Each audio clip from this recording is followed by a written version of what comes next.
ഉത്തർപ്രദേശിലെ Jancy medical college തീപിടുത്തത്തിന് കാരണം switch ബോർഡിലുണ്ടായ short circuit എന്ന റിപ്പോർട്ട്.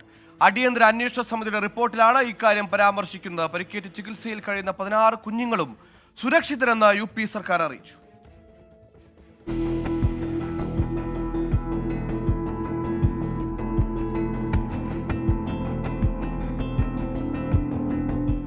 പത്ത് നവജാത ശിശുക്കളുടെ മരണത്തിനിടയാക്കിയ തീപിടുത്തത്തിൽ 2-അംഗ സമിതിയുടെ അന്വേഷണ റിപ്പോർട്ടാണ് പുറത്തുവന്നത്.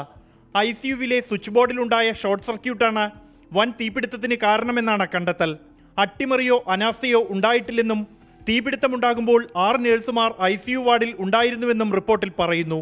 ആശുപത്രിയിലുണ്ടായിരുന്ന അഗ്നിശമന ഉപകരണങ്ങൾ കാലഹരണപ്പെട്ടതാണെന്ന ആരോപണങ്ങളും റിപ്പോർട്ട് തള്ളുന്നു.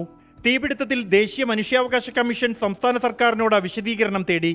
കേസിലെ FIR വിവരങ്ങൾ, ഉത്തരവാദികളായ ഉദ്യോഗസ്ഥർക്കെതിരെ സ്വീകരിച്ച നടപടി, പരിക്കേറ്റവർക്ക് ചികിത്സ, ഇരകളുടെ കുടുംബങ്ങൾക്ക് നൽകിയ നഷ്ടപരിഹാരം എന്നിവ സംബന്ധിച്ച വിവരങ്ങൾ ഒരാഴ്ചയ്ക്കകം നൽകാൻ ആവശ്യപ്പെട്ട് സംസ്ഥാന ചീഫ് സെക്രട്ടറിക്കും DGPക്കും ദേശീയ മനുഷ്യാവകാശ കമ്മീഷൻ നോട്ടീസ് അയച്ചു.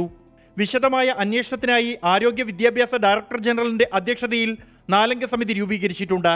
പരിക്കേറ്റ് ചികിത്സയിലുള്ള 16 കുഞ്ഞുങ്ങളുടെയും ആരോഗ്യനില തൃപ്തികരമാണെന്ന് ഉത്തർപ്രദേശ് സർക്കാർ അറിയിച്ചു. 24 ഡൽഹി.